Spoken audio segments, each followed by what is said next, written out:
Easily one of my favorite things in any RPG is collaborative combos. When players work together to commit war crimes you wouldn't believe possible in the name of friendship. Here are 8 powerful collaborative combos in D&D. Brain plus Brawn equals bros. The Brolock is a super simple combo that happens when 2 bros have each other's back. The Brains is an Armorer Artificer, and the Brawn is an Ancestral Guardians Barbarian. Ancestral Guardians have the Ancestral Protector feature, which says the first creature you hit on a turn gets swarmed by Spirit Warriors, which impose disadvantage on all attacks that don't target you. Meanwhile, the Armorer has the Thunder Gauntlets attack, which on a hit says a creature has disadvantage on all attack rolls against creatures other than you as your armor emits a distracting pulse. If both of these attacks hit the same creature, that creature will have disadvantage on all attacks against everybody. This is totally online from level 3, and there's no saving throw. Legendary resistances? What? Who cares? The Artificer can also heal the Barbarian with spells if needed, and the Ancestral Barbarian can reduce the damage the Artificer takes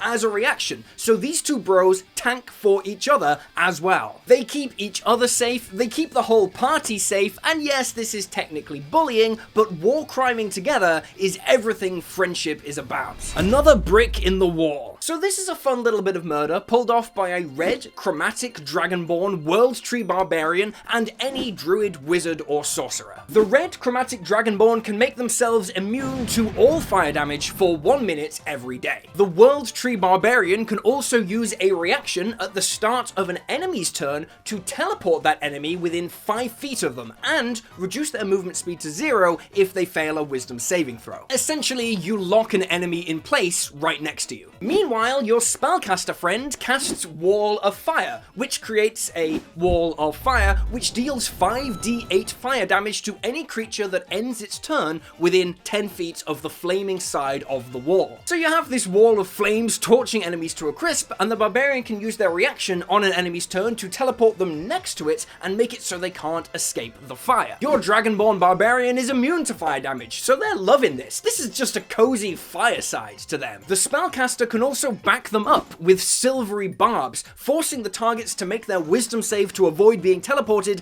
at disadvantage every turn. And of course, the barbarian can then grapple an enemy or knock them prone and make it even harder to escape the furnace. And if they really want to, they can use any push weapon to knock enemies through the wall of fire, dealing an extra 5d8 damage. Just make sure that enemies end their turn on the damaging side. The microwave. This combo is so iconic you probably already know it. Spellcaster 1 casts Sickening Radiance centered on a group of enemies. Spellcaster 2 immediately follows this with a wall of force in a dome around those enemies. They now cannot escape that dome or make attacks through it. They are just trapped in the Sickening Radiance for 10 minutes. Every turn they need to make a con save or take 4d10 radiant damage and get a point of exhaustion. Sure, the damage is nice, but the exhaustion is horrific. 6 failed saves, and no matter how much health you have, you die. Across 10 minutes, even a creature who is going to pass that save 90% of the time is overwhelmingly likely to just die. Most enemies will be dead within like a minute, and you get to just stand there high-fiving and watching it happen.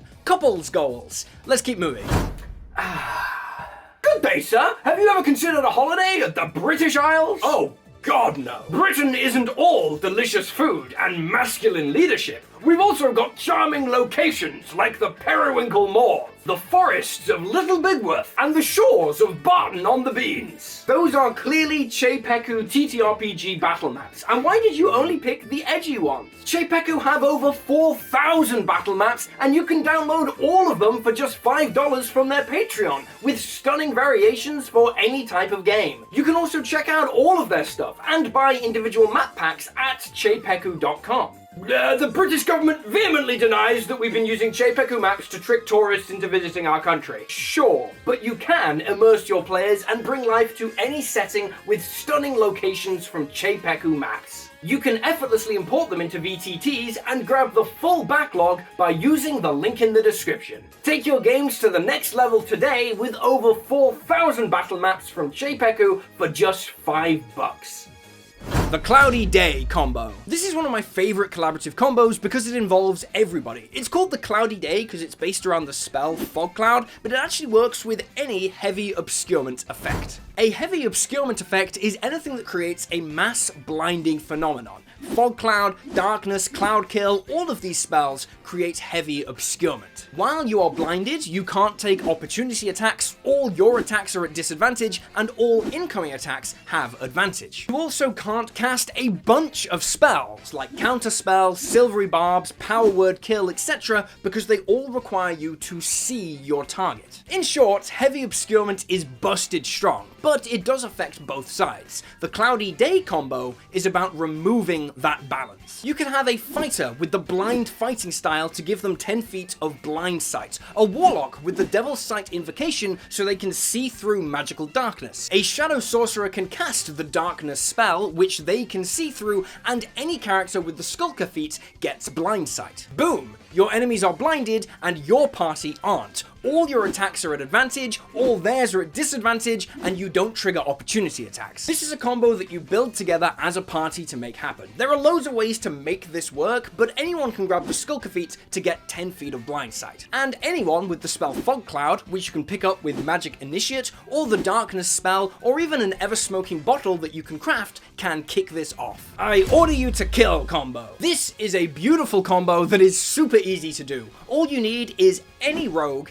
and an Order Cleric. Rogues deal massive single target damage with their sneak attack, but you can only sneak attack once per turn. That's where the Order Cleric comes in. Their Voice of Authority feature says whenever you target an ally with a spell, they can use their reaction to make a weapon attack. So if you target your rogue friend with a spell, they can use their reaction to attack, and because this is on your turn, that will trigger sneak attack again. This literally doubles the rogue's damage outputs because they're attacking twice with sneak attack every round. Obviously, the intended use for this feature is to cast Cure Wounds or Bless on the rogue, but you can be a lot funnier. My favorite trick is grabbing Magic Missile via the Magic Initiate feat. You can now fire off 3 missiles for a first level spell slot, which deal 1d4 plus 1 damage each. 2 of those hit your enemy, and you send the third one at your rogue. This triggers your Voice of Authority and lets them attack as a reaction. It's just funny to shoot the rogue up the butt with a missile, causing them to reflexively stab someone in the neck. Honestly though, the best spell to use this with is probably Silvery Barbs, giving the rogue advantage, letting them attack on the enemy's turn while interrupting the enemy's plays.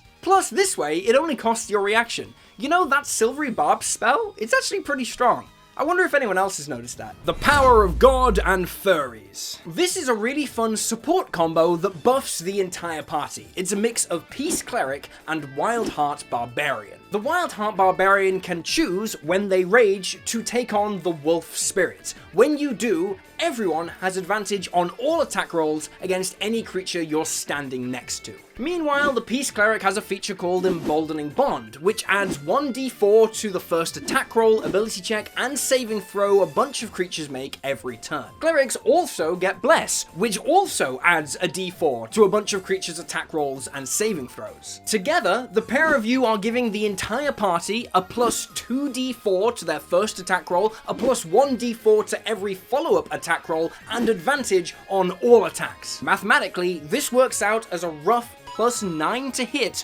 on everyone's attacks. The wrath of God and Furries is indeed terrible. The You Got This, fam. While we're talking about Bless, here's another great combo that uses it. All paladins get an aura of protection, giving a plus 5 to allied saving throws. Paladins can also grab Bless, giving allies plus 1d4 to saving throws. Then, an artificer in the party gets Flash of Genius, letting them use a reaction to give plus 5 to any player's saving throw 5 times a day. An alchemist artificer can also burn a few first level spell slots to create elixirs of boldness, giving an additional 1d4 bonus to everyone's attack rolls and saving throws. Together, the two of you are giving a 2d4 plus 5 bonus to everyone's saving throws, plus another 5 if anyone needs it as a reaction, and that's before the Artificer even uses their Artificer infusions. Mind Sharpener gives an ally 4 guaranteed successes on failed concentration saves.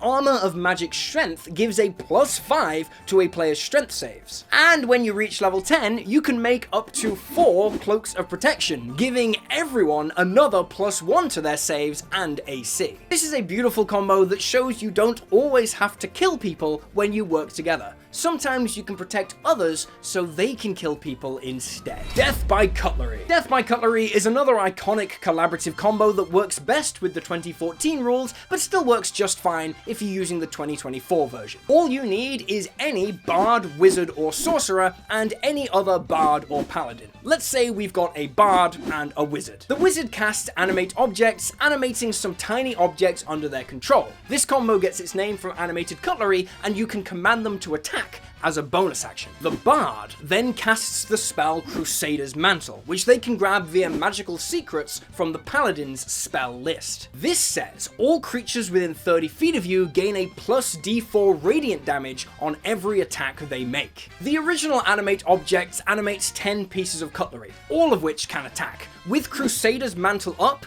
they deal 20 d4 plus 40 damage every turn as a bonus action. That is 90 average damage every turn, and the wizard still has their main action free. Plus, all of your other allies gain the benefits of Crusader's Mantle too. If you also have a sorcerer in the party who can also cast Animate Objects, this damage doubles. That is some ridiculous output while leaving your action free every turn, and it's just funny to murder a lich using Grandma's T-set. In the 2024 rules, Animate Objects only animates 5 objects, not 10. So it's not as powerful, but it's still a 5d4 bonus damage every round, which isn't bad. And of course, if you do get multiple casters throwing down Animate Objects inside the Crusader's Mantle, no matter what edition of the game you're using, it still goes ridiculously hard. I made a free Warlock subclass where you, from the future, are your own Warlock patron for the suicide prevention charity Calm. You can download it from my YouTube community page or from my public Patreon, link below. It's awesome and it's completely free. Calm also have a bunch of free resources if you're having a tough time right now and need to get your mojo running again.